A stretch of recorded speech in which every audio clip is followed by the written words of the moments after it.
temps que nous avons n'est pas énorme. So we don't have a lot of time ahead of us. Et donc je vais essayer d'être un petit peu plus synthétique. So I will try and really get to the point. Donc d'abord, je ne suis pas une spécialiste des sujets qui ont été discutés. I'm not a specialist of the topic that you're talking about here today, simply because I've never worked in that type of region of the world.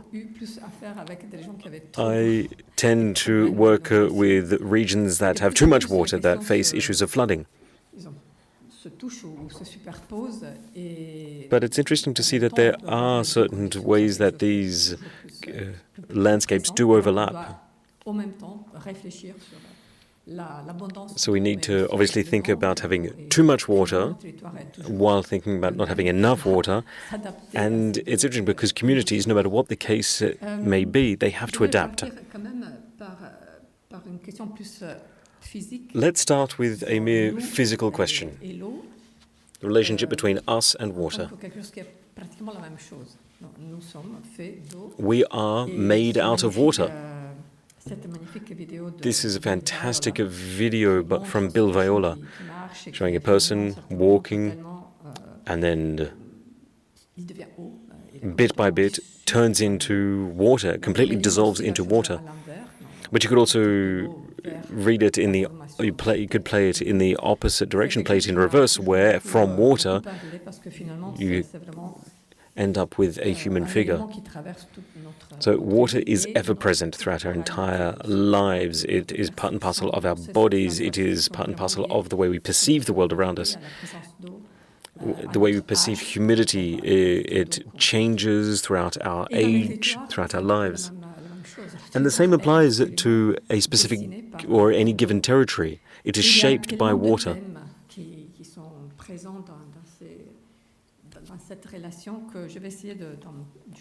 And I would just like to try and touch on this notion in a few key ways.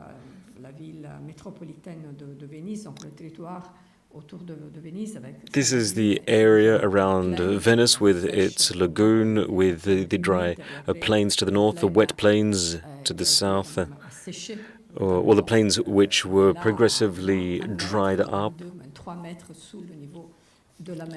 And some of them are some 2 to 3 meters below sea level, and it was all made possible thanks to the engineering that was put in place, all of the machines that were used to remove water from the wet plains, the lowlands.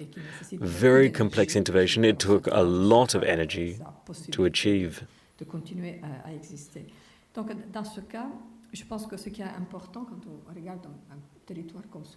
So when talking about such a landscape where water is so ever-present and where it has shaped the landscape, there is this question of time, the long form of time. Because obviously it takes a lot of time to build up these sorts of systems, and as Attila said, it was one of the fundamental conditions. It led to phenomenon such as even slavery, where we had the Romans that were part and parcel of that. But here we've got the Benedictine monks, and then the barbarians. Bit by bit, they rebuilt work that had been started back by the Romans. They continued through the Middle Ages. But we also see times of great disruption, times of war. So water is something which is very much over the long term. While we do have events that are breaking points, catastrophes, disasters, there are certain things which continue happening. And that is why the communities, the territories that we operate within still exist and still function today. It's because there is that long-seated underpinning. Now this is again Venice, near the lagoon area. It is a way of bringing the communities back to the lagoon areas, because we have some areas again below water level, or below sea level, and all of the energy needed, all of the electricity needed to operate the machines, the hydrovores as they are called, to remove the water out of this area. It is pretty much what a 5,000 inhabitant city would use in terms of energy throughout that same year. So it's a very complex machine, complex infrastructure, and we no longer really fully understand just how much energy it works. It's so complex. There are a lot of people keeping it running to make sure that there is water when you need it, that there isn't water when you don't need it. It's it's so ingrained and archaic that it's almost hard to really understand. And when the plain is dry, what we can see are these holes that have been dug out from gravel pits. In part, some of them have been abandoned. So this is a plain which normally you shouldn't need to collect water in these places because water, it comes in and the soil is so permeable that it filters down into the lower levels, into the water table below. So one would expect that the cycle is perfectly functioning. But in the past, people questioned the notion of permeability because of urbanization, with a lot of industry coming in, with a lot of concrete being poured. So even the dry plain with highly permeable soil is now facing issues because the water cannot properly drain through. So there is flooding now in the dry plain area, where you're talking about places with some 30 to 40 meters of gravel. So there is a huge drainage capacity in this soil. So there are now hundreds of holes, sometimes abandoned, and some of them get to an almost natural state, or it creates some very interesting landscape, because again, you're in a dry plain, and if you don't have a proper canal system, then it would be a rocky desert. But thanks to the system that was created in the Middle Ages, the plain has been turned into quite a green, verdant garden.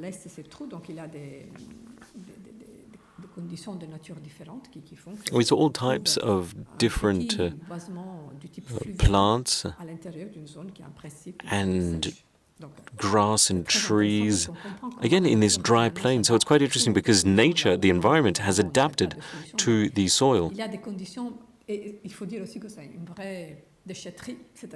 It is, to be perfectly honest, it is a bit of a dump site, because obviously here you're talking about a depression in the middle of the plain. So what happens when you have a depression or a divot? Well, people fill it with their rubbish.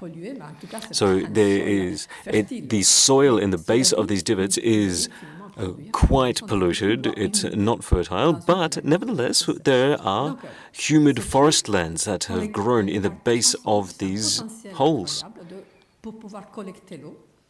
simply because it is a space where water collects.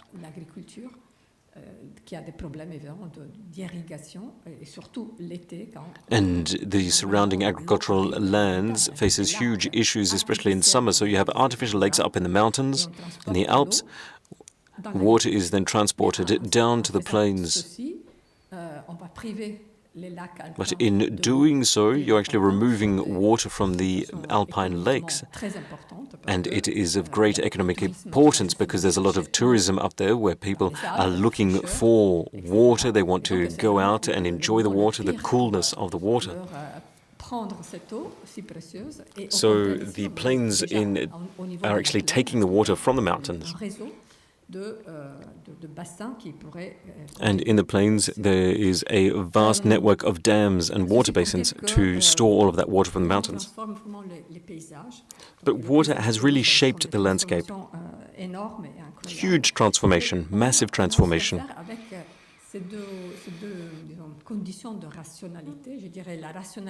But we can also talk about rationality of water. So trying to calculate it and rationalize it, to think about it, to calculate it. But we have, humans, we have tried to transform water through that rationalization of water. So we are trying to adapt water to our own needs. And in doing so, we've created environments that don't exist, probably shouldn't even exist in nature. In doing so, we've created a new condition in which the various systems coexist, and it's very challenging now to make any decision where these systems, so the two ways of rationalizing water, so the natural way of thinking about water and the human way of thinking about water, are very different, but they're very interconnected. Because if you change one, it would have a negative impact on the other, and vice versa. So now we have to adapt to this hybrid environment, this hybrid ecology.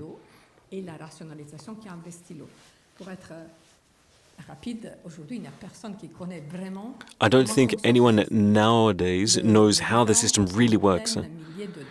The hundreds and thousands of canals and waterways that connect.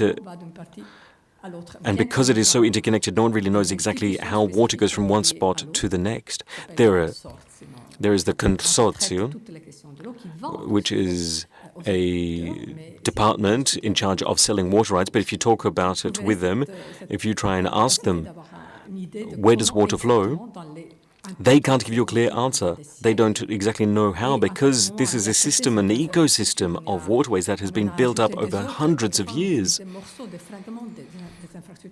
And sometimes you tap into one bit of infrastructure or into another bit of infrastructure. It's so highly complex, and it is impossible for anyone to truly understand it.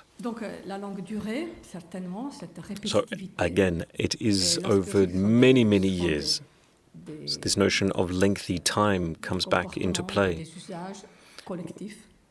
And we have all had very different ways of using water. It is not just state responsibility, it is individual responsibility. Everyone has to manage parts of this overall complex system.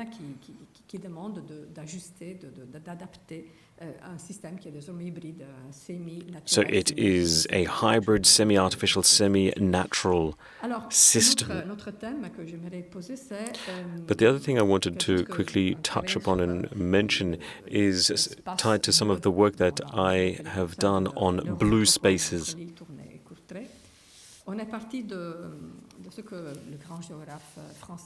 If we go back to Paul Vidal de la Blanche wrote in the mapping of France, he said there is a common trait. The common trait of all Europe is water. Across different territories, different politics, administrations, water is the common trait. But I think what this goes to show is that water goes beyond our own politics. It is not a constraint.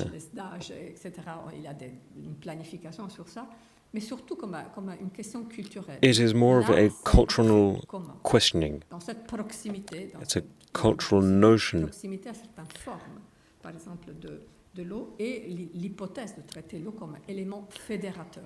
And I think it's interesting to see water as something which unites people, that brings people together. And when we look at water in that way, again, it's very complex because there's water that you can see. There's water in rivers and canals and waterways. But more than that, there are water tables, plural. There's not just one water table. And we could go back through the many industrial years that we've been through, when we could look at the vast coal basins which used predominantly the water table, the lime and coal water table.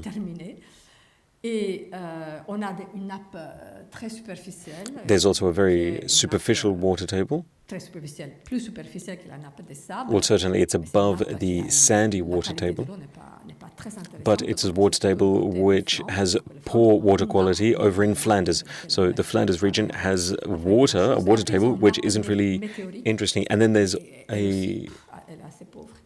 another one which is just almost weather-related water table, which is not that very interesting as well. So the chalk water table is very interesting, and that is located more near Lille. And when we look at these overlapping water tables, we just see how geopolitical it really is when you have Flanders that has to buy water from Lille, simply because Flanders, they don't have their own water table, they don't have their own aquifer.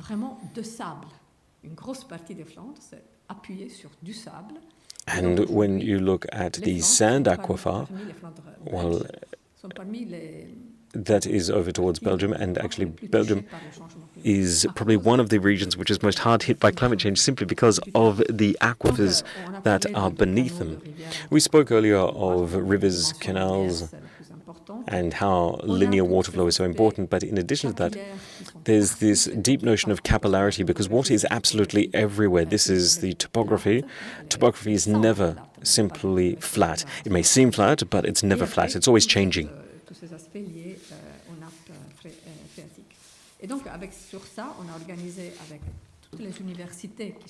So with all of the universities that are working together with their summer schools, we were able to create a water atlas.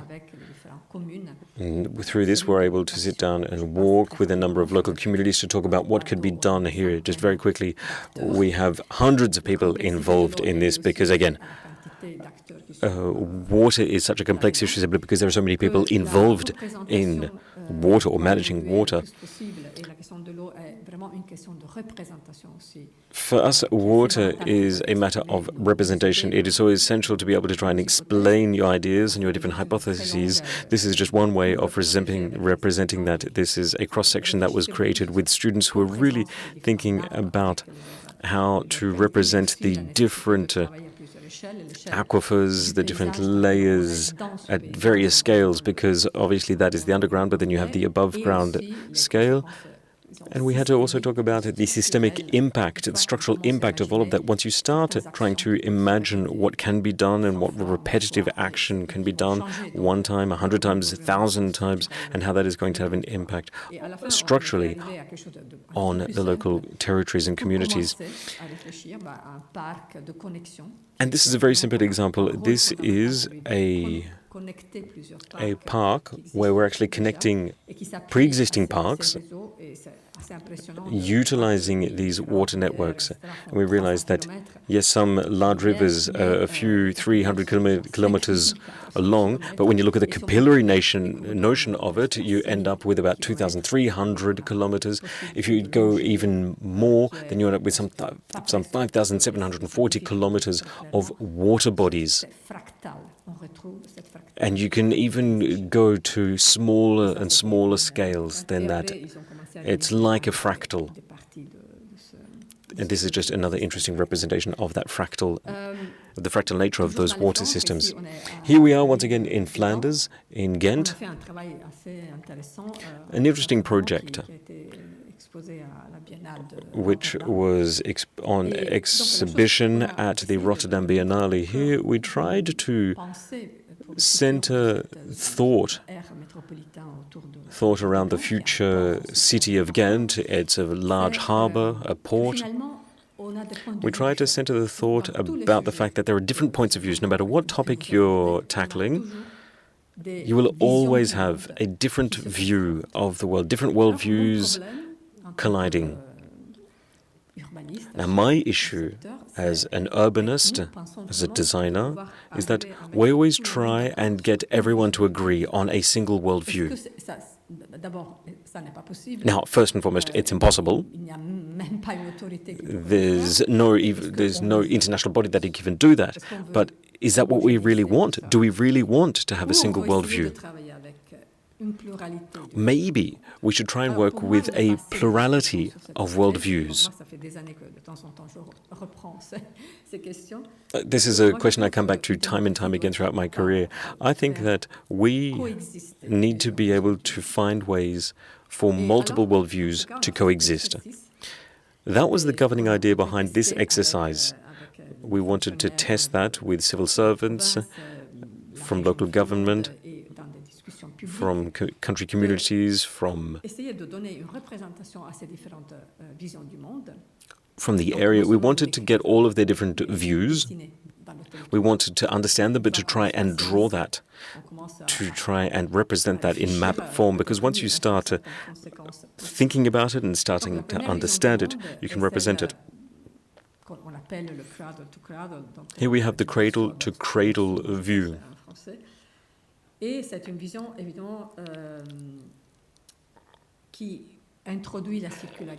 This is one which incorporates notions of circularity from a highly utilitarian point of view, highly functional point of view.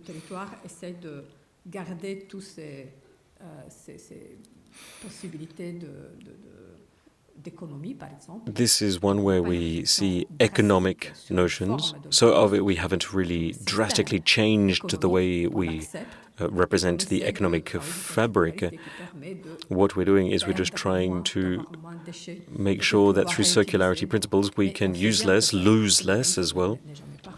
Now, there's no perfect solution. You will always lose something. The loss is almost guaranteed. You always need to put more in than what you get out to keep the wheel spinning. This is another worldview which is very interesting, and it's the belief that a computer can solve a problem, but metabolism is so important because obviously you need energy to keep a machine running. You can't really get rid of that worldview or that idea. So that's the first one. Second one, this is one which is quite interesting. It's where you're actually challenging the system as a whole and you focus on degrowth. Through degrowth, it is where you will slowly whittle away your own self-sufficiency, where things slowly reduce. And it's where, for example, where you end up in a space where each village, each township is self-sufficient. And here in the north, well, the black is the sea. On the top of the picture, you've got the black section, which is the sea. And we obviously need to bear in mind the fact that sea levels are rising. So some of the land will disappear under the water. Certainly the lower plots of land will disappear under the water. It's going to be very hard to protect them from rising water. So we're not going to completely get rid of the industrial port, which is so fundamental, especially for energy, for the economy. But it can be changed. It can be changed bit by bit to make it better, more resilient.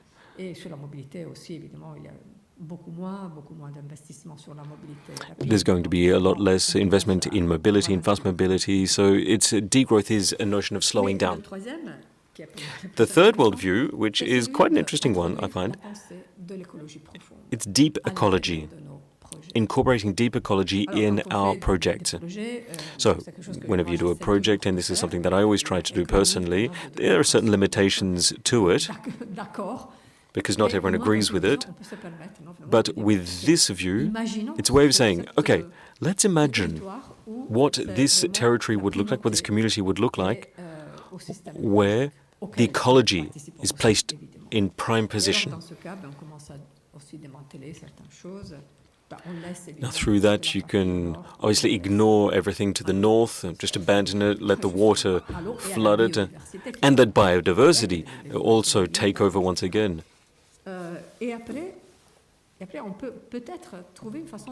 And maybe we could find a way of coexisting, of co-inhabiting the landscape where the environment takes prime position. So where we have to add something, we can do so, but only once we've truly understood the ecological dynamics at play and how it ties in with the overall systems. Now, that said, we don't need to take a specific stance, a hard stance on this. This needs to be an idea that is shared with others. So because of that, we started discussing with people. And nearly everyone says, oh, deep ecology, no one wants to do that, no point discussing that. But when we start looking at maps and seeing what deep ecology really means, and what each of these visions really means for the landscape, there's a common trait. It's something which isn't necessarily evident at first glance. It's not something ideologically, it's because obviously when you have drought, you have to adapt agriculture. We know how to do all these sorts of things. It's not as if one choice is going to lock you off from other choices. But the interesting thing I found is that we ultimately end up with a few common points, a common traits between each of these visions. And maybe that is the starting point for any project, if we want to be able to push through the transition that awaits us. I would just like to now talk about a specific example from a few years ago. Well, 25 years ago. It was finished in the end of the 1990s. We're almost 25 years ago, 26 years ago. This is an interesting project in an area of Italy where the drought is very much an issue. Here we have Salento. It's an amazing location. It is currently facing an issue that it wasn't having to deal with in the past. It's a disease that has really affected the olive trees in Salento, probably some of the most beautiful, oldest olive groves in the south of Italy. Over centuries old, they're being hard hit by a disease, and it is currently a disease which is traveling up the Italian peninsula. It has wreaked havoc in the olive industry. It actually is a disease which gets inside the tree, and there's nothing you can do once it is inside the tree. The tree will die. But at the time when we were there, the disease wasn't actually there. It wasn't present. We were dealing with another issue, that of how the modern city was changing and how that city was changing the size or the shape of the smaller and medium-sized cities. It was a sprawling city. Salento was growing and spreading. You can see it there. You can see in red how things have changed and how the urban space was evolving. And here, in the south of Italy, we were all fine saying, oh, it's just a problem from Lombardy, from Veneto. But it wasn't going to affect us. But, well, we said, well, actually, we're going to face other issues with economic notions which were very different as well. But we were still going to have to tackle issues. And this is a perfect example of it. Europe, which was spreading out, and then you also had the other issue, a more political notion of trying to pull people together to shore up the system. And what we've seen is that those two things happen at the same time. So Europe is more spread out, and at the same time it is denser. Now, it may be hard to understand, but it is exactly what happened. This is a comparison between Veneto and Salento. You can see it in terms of infrastructure, where you have a lot of less infrastructure in Salento. Here you have highways.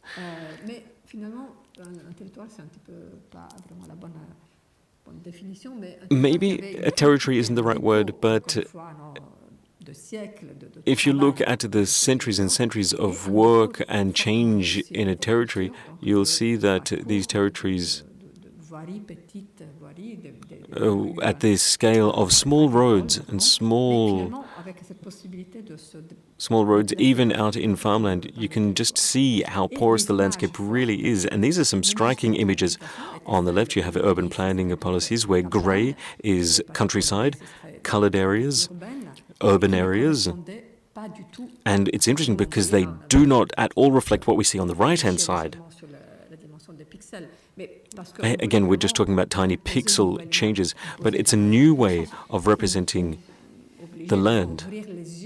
It's a way of getting people to open their eyes to say that even if urban planning policies say that this is what's to happen, it is not at all what is happening out there on the ground.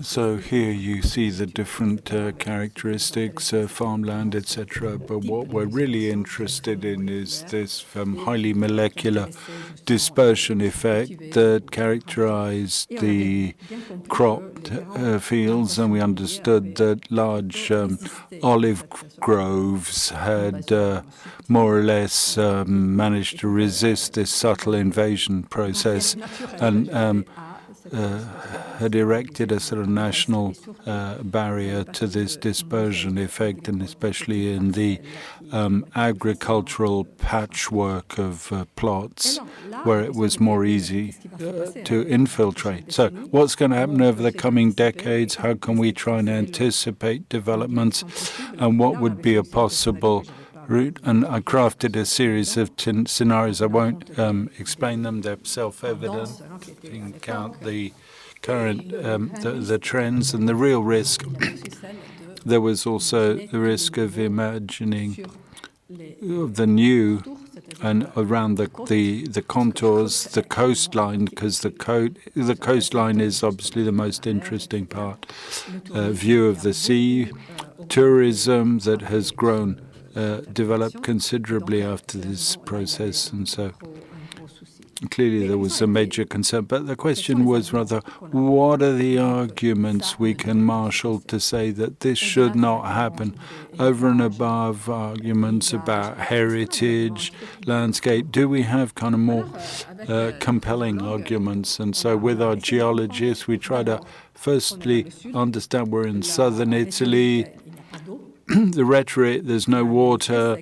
The reality is that it's actually resting on a tank of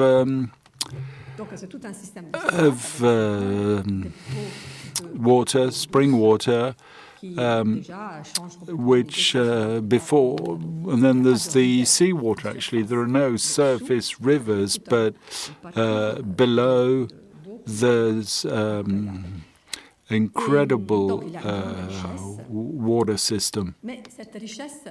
So there's this great richness which is being threatened by the use of rainwater, water extraction, drilling ever deeper to extract the water for farming purposes, etc., and all that has created conditions of the salt water, the seawater rising to the surface that we find across the Mediterranean and in Salento. So we have drainage ponds, drainage basins that drain the water from the region.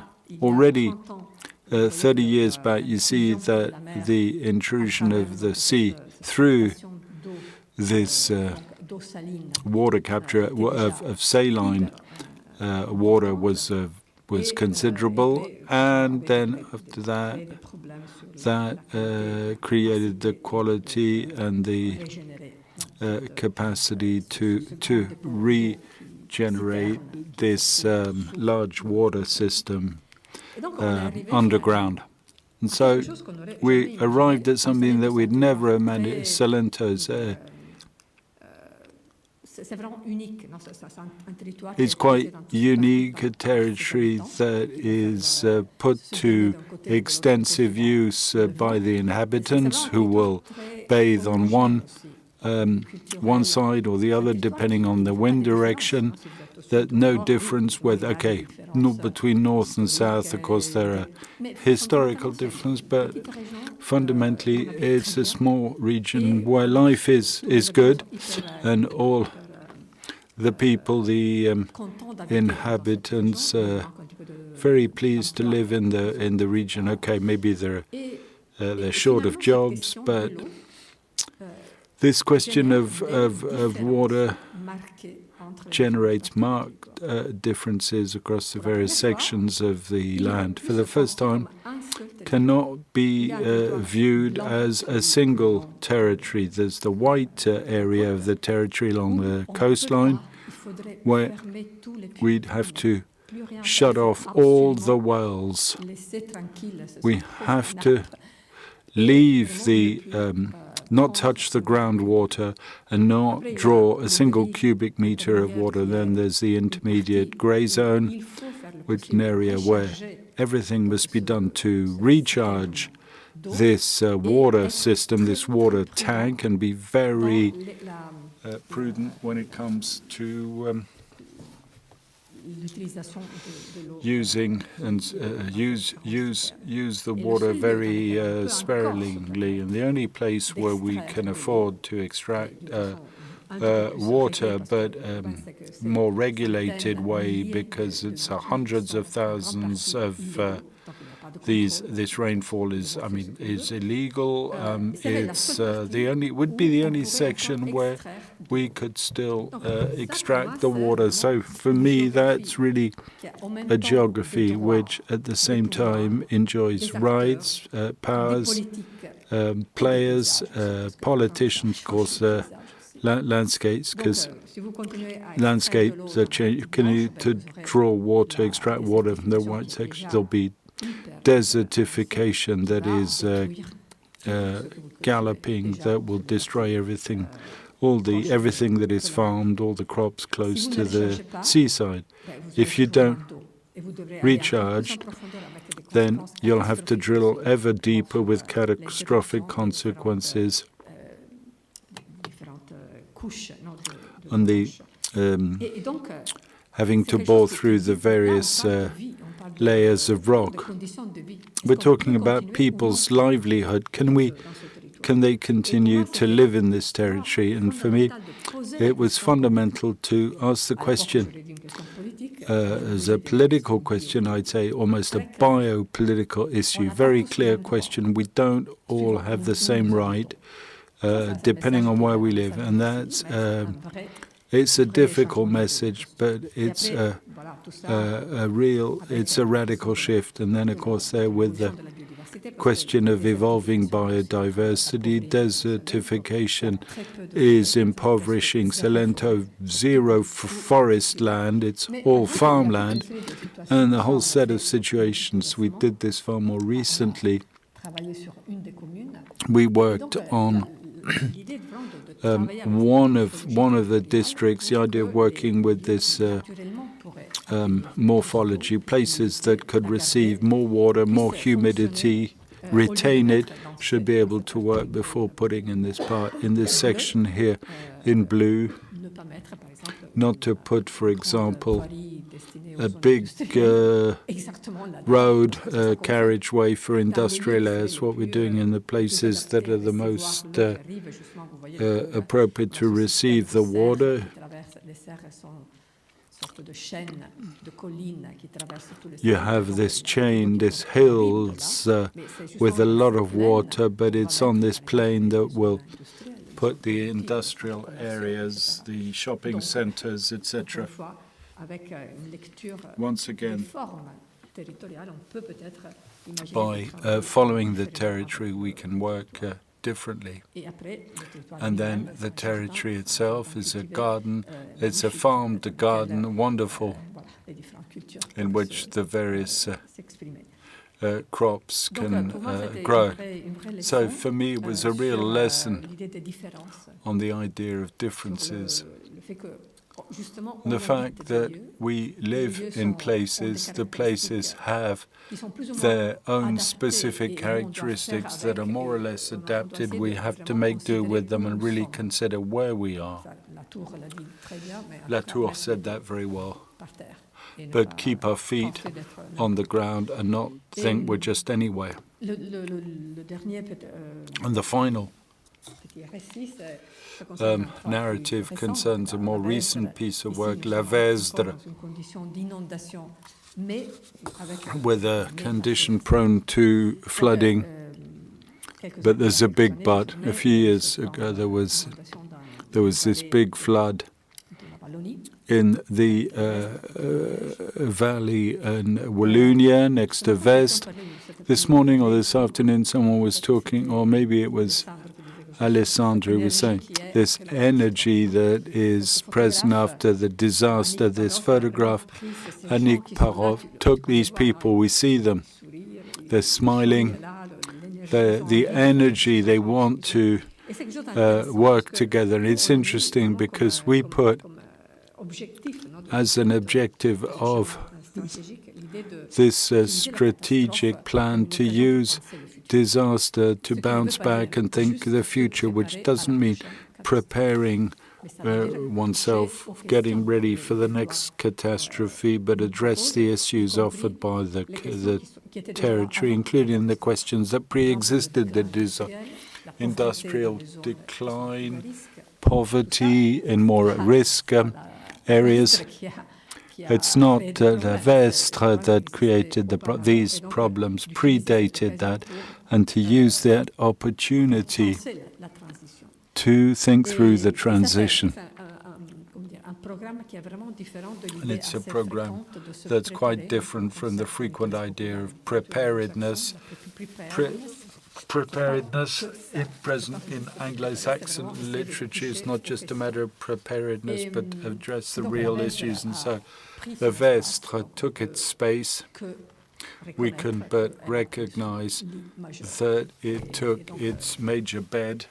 And so climatologists have introduced a very important aspect. We did this piece of work with Liège, the university, all the experts, are saying that ultimately there'll be 2 or 3 similar episodes through 2050, which is catastrophic, but post-2050, it'll probably be drought, the most the prime problem. Imagine territorial change capable of building resilience to flooding. Makes no sense because the time necessary, I mean, we already be a change of era, it'll be drought, fires, etc.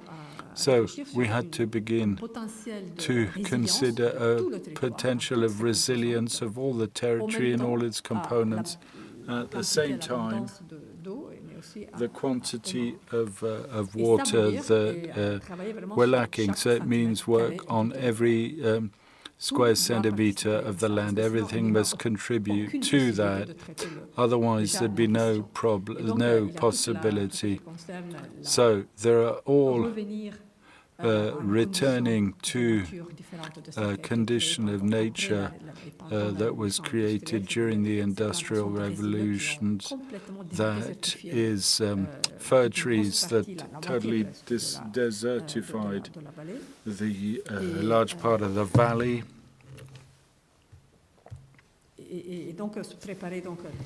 And to prepare about thinking, going back on ecological functionalities that had a soil that previously, the term has slipped my mind, tourbe, the peat, yeah. Yeah, spongy, that contains a lot of water, which was the opposite of a soil that serves for a forest of resinous wood. We drained all the water for resinous wood. It's like a billiard table where water runs rapidly down the valley. So you have to take this cycle of resinous wood has almost ending, and to imagine vast operations. Here we're talking about thousands of hectares once again that could restore an ability for the land to be more of a sponge, to soak it up here. So you cut away here to have a bit more capacity to contain the water. Ditto for farming, that must have trees, plants, hedgerows to slow the flow of water, and this is important not just for stemming flooding, but also drought. You keep the humidity in the roots, so rethinking the major landscapes of the Vestre Valley area to totally rethink them. And these represent huge changes. And hydrologists show clearly how just simply by working on hedgerows we can reduce the flow of water that flows to the plain quite fundamentally, and all that affects agriculture. The farming techniques in the future, because of course the problem lies upstream. The damage is downstream, but the problems are created upstream. So this question of matter of responsibility and solidarity, the necessary such that we must put the question across the river basin. It's almost commonplace, but we do that very rarely. And people who lived in the highlands didn't even realize what was happening at the bottom of the valley. And the bottom of the valley, with the sharpest, brightest colors, the most vulnerable people who live there, where there was a river. Next to the river, the former houses of the industrial workers, but new immigrant populations that are the most exposed.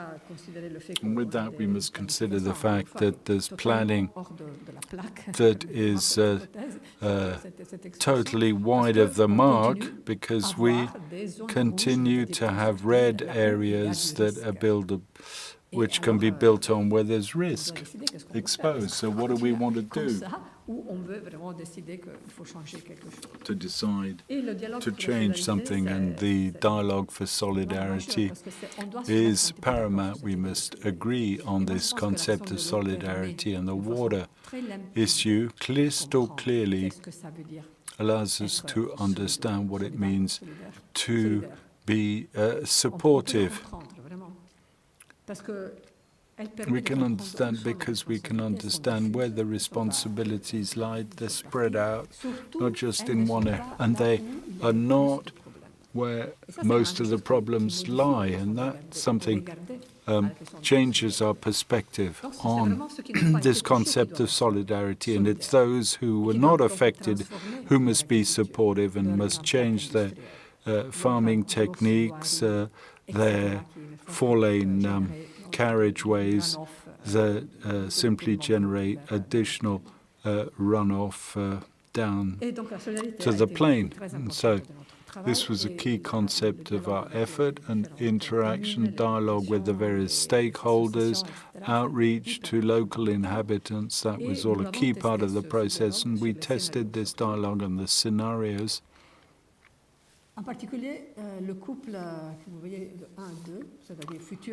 The few without any disruption, and second scenario, what the river wants. We put the river as a subject in its own right that we're discussing. What does the river want? People ultimately understood what the river wanted. The river expresses itself in its own language. It's just occupied its space. And on the other, we have this idea that we're going to adapt to the minimum, and we rebuild everything that predated the flood. And the interventions after the disaster were a rebuild of what pre-existed, with the support of legislation asking to rebuild as before. So we rebuilt in places where there shouldn't be any reconstruction. And it wasn't an easy dialogue, because to say, what does the river want? Means that we have varying zones of priority. This plans to begin with. The locals were worried. You want us to desert the valley, but there were others who were saying that nature is stronger than we are, and it's shown that. And we have to go down that route. And rights were mentioned. It was very important and interesting dialogue. We arrived to reach some conclusions. The engineers, I don't have the time to describe the whole process. I'll just skip through some. Whilst the engineers, the hydraulic engineers, working on a simulation so as to have a year after the conclusion of our piece of work to say, here's what needs to be done. Now this model, it's the new major player that has entered the stage, and there are even elected representatives saying, we have the model and it's the model that's going to choose. No, the model doesn't choose.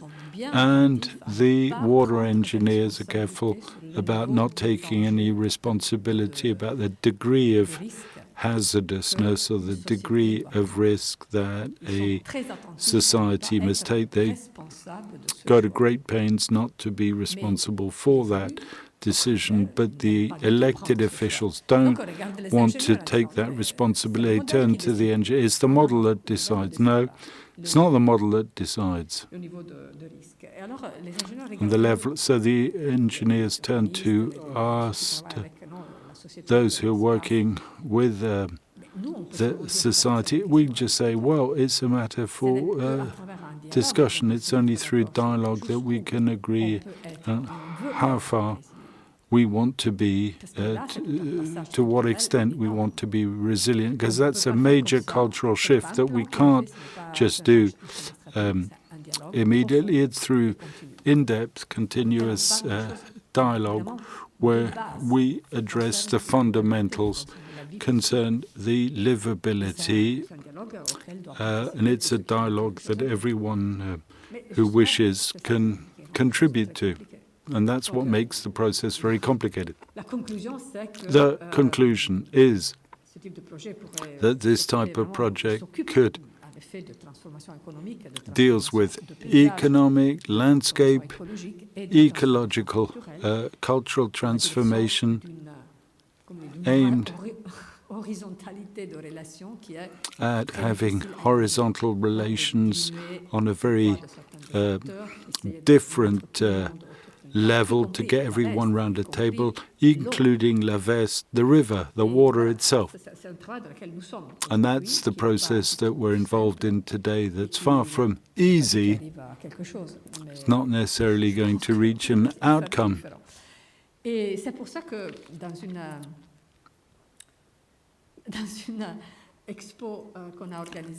an exhibit that we organized with water designs, has two meanings, the water that designs, but it's also the water design that's ever present in the work that we're doing on towns and territories. They're incredible labs, laboratories, to study and to devise the future. So we organized 4 perspectives along a timeline, a kind of a chronological frieze with the various maps that are those urban, design, landscape, territorial, and also art is very close to such reflections. Environmental and technical thought. There are great concepts used by the engineers, but they're of course very rigorous. But we, with our we can do something with those concepts. Political ecology, because that's all we talk about. Political ecology, bioecology, and legislative developments on the water. That's super interesting because very often laws on water able to galvanize all the designers, the engineers in one direction, and the law isn't always that. The law is really to lay down what we've already decided. But in the case of water, I don't know exactly why it has this ability, this capacity to anticipate. Take the European Water Directive as a way of anticipating a set of problems. We haven't yet been able to fully understand it. This water directive, it's so rich and interesting and open to a future of transition. So I found it interesting to be able to get these four thought streams to evolve together, and we're writing a book on that. I think it's important to connect all these various dimensions, and also possibly to understand, and I'll stop there, what the contradictions generated, because there are 1,000 contradictions once you put these four pathways together. There's potential, but there are also pain points of friction. Is fundamental that we consider together. The four together by putting the issue of resilience that's always linked to forms of solidarity. I'm convinced that there's no resilience possible without solidarity. Requires specific forms of solidarity, but we could extend that theme to many other issues, many other questions. But water that puts the theme of solidarity as a foundation for all processes. Thank you. Pour conclure cette, je dirais, aussi après-midi un peu italienne. So to wrap up this afternoon, which was quite Italian, we had Attilio, Paola, and myself. Un peu le thème conclusif qu'on a un peu déjà anticipé pendant la discussion, la table ronde, que c'est la question des eaux. Want to now touch on water, shape, imaginary spaces, which is what we touched on with the previous presentations. But you'll see that environmental pressure is not just enough to come up with a purely functional manner of understanding architecture. The environment is a way of interpreting architecture in ongoing cycles. With each time you have conflict, and mankind has never once stopped believing in an imaginary space, something which goes beyond, something to hold on to grasp onto, an attempt to live. C'est pourquoi l'homme est intrinsèquement un architecte. Man is an architect, or as Barnett Newman said, the first man was an artist. Should we say that the first man called upon God, sky, stars, the sun as a form of communication, even though he had not finished his day's labor? The first speech, the first word of man was to speak to the unknown, seeking his origin in his own artistic nature. It is for that reason that we chose to focus this section of our symposium on dreaming, on water and dreams, because in each turning point in history, in science, water has been the fundamental topic. Water is such a key driver of dreaming. It reflects a much more complex space than reality. Water is able of giving rise to patterns, either the weft of life, the weft of all, and this types into Gregory Bates's cybernetics, the pattern that connects everything. C'est avec That l'eau is water. que l'architecture est appelée à tester les adhésions possibles de ces géométries Water is a way of creating de la architectural métamorphose. geometries, of Les shaping, formes transcrites of ne metamorphosing sont donc the pas à space. lire de manière univoque dans leur exactitude, mais dans leur capacité d'évocation géopoétique. Water has Chaque ligne porte a en powerful elle way un of caractère shaping qui a une lines, of trace showing connotative characters de son propre rythme et de sa that has propre its own humeur. rhythm, its own Il y a des moods. équilibres internes dans les composantes du motif, des tensions, des There is familiarités, tension, des dynamiques. familiarity, L'invitation, dynamics. donc, est de se laisser aller à An l'évocation invitation associative des idées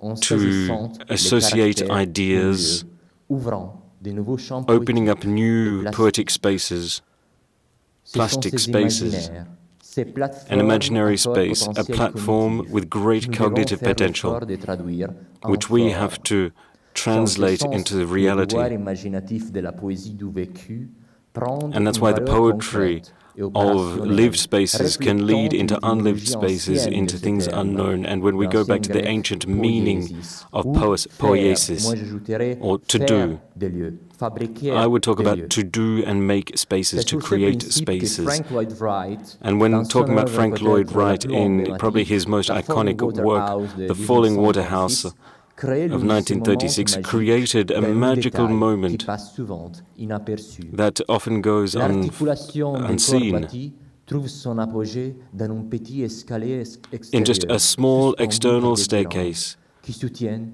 une suspended plateforme flottante à quelques centimètres with du a ruisseau. platform Elle just a crée un few espace centimeters above the stream. absolument It sans creates a fonction, space that une serves chambre no purpose extérieure whatsoever, qui permet un an contact external et chamber sculpte un lieu de that réflexion shapes and qui se sculpts projette, the way littéralement one thinks s'épanche sur l'eau. about the Comment space. pouvons-nous, donc, les architectes, So how can we, as reconstruire architects, nos how can we imaginaires rethink these imaginary et spaces reconstituer un lien culturel to create some plus form of profond cultural tie, avec a l'eau? deeper cultural tie Dans ce with cas, water? nous avons pensé que la leçon à tirer pouvait également venir de Carlo Scarpa. We could un think of architecte Carlo italien Scarpa, an Italian extraordinaire du architect, dernier siècle, extraordinary sur architect of the l'œuvre past duquel century, Stefano Croce et Silvia and Stefano Simberini Croce and ont Silvia réalisé Simberini ce puissant docufilm worked upon his works réalisé, sorti en 2023. in Il pavillon 2023 dell'acqua, with le the Pavilione de dell'Acqua, the water Donc, pavilion. c'est un peu le moment de s'adresser à votre capacité imaginative. And it is now when I'm going to call on your imagination to be carried forward with these images that will float before our eyes as we fall into the fluid rhythms Bonne vision. of space. Please enjoy the video.